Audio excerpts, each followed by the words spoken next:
Hi family, welcome back to my channel, and if you are new here, welcome to Rosie Natural.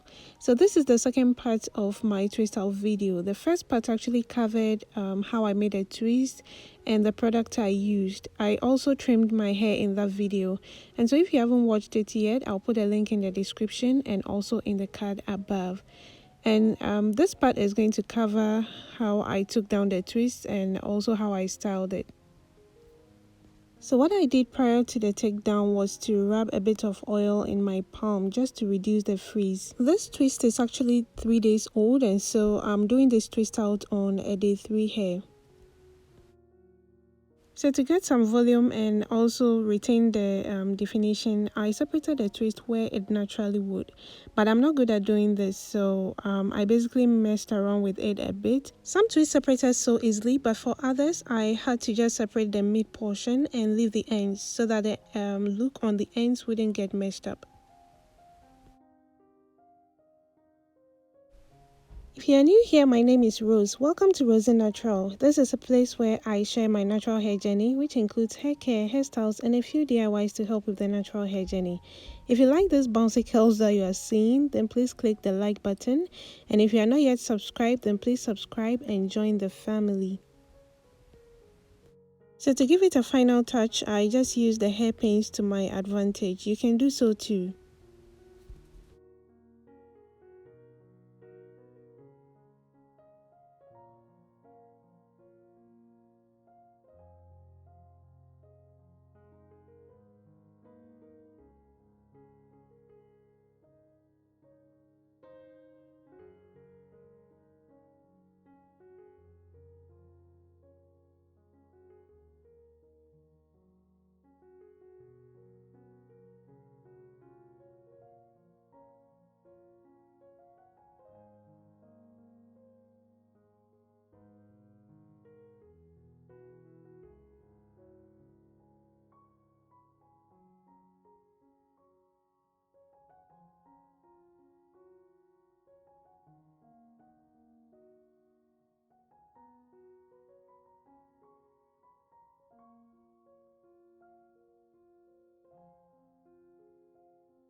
So this is day 3 of the twist out, but actually the 6th day since I last washed my hair, and I had not re-moisturized it since.